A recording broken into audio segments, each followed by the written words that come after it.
Alo, chú con, em phi lý khơi nhỉ? Bây giờ anh nghe thế nào?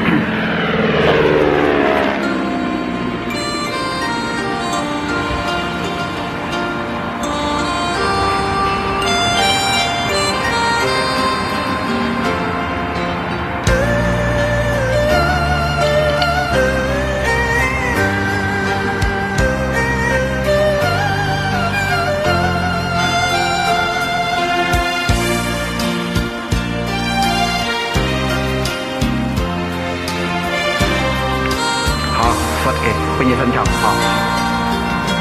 Trong có khi cây bóng ngay ly khỏi nhì Tổng chỉ si ngay tô mày ăn tiền trì Ngày mọi nhì lời ly khỏi nhì cặp hết cha lấy chi Hỏi to nhì cho cha nhìn mò gì si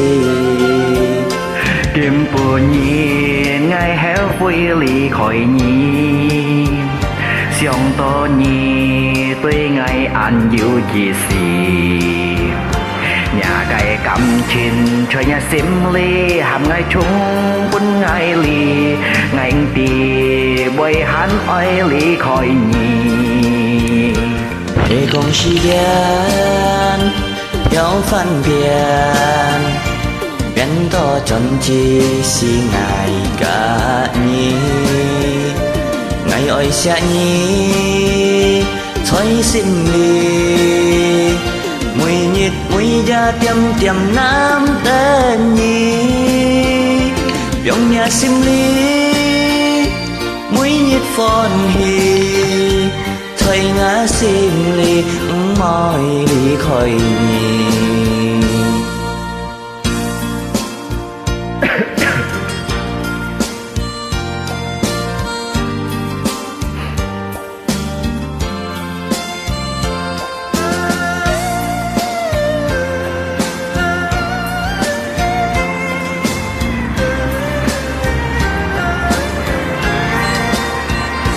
Kiếm phù nhì ngày héo vui lì khỏi nhì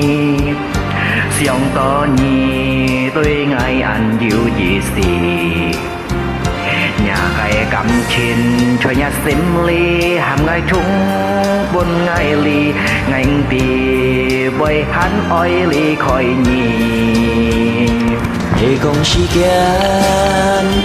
theo phân biệt Biến to chân chi si ngày cả nhì Ngày ơi xa nhì Thôi xin lì Mùi nhịt mùi da tiêm tiêm nam tên nhì Biong nhà xin lì Mùi nhịt phòn hì Thôi ngã xin lì mỏi lì khỏi nhì con si kia theo phân biệt biến to trầm chi si ngày cả nhì ngày ăn xia nhì chói xin lì mùi nhìn mùi da tiêm tiêm nam tem nhì biong nhà tiêm ly mùi nhít phòn hì Thôi ngã xìm lì môi lì khỏi nhì Cảm Thank you buat semuanya yang udah join. Thanks. Bye bye. Shane.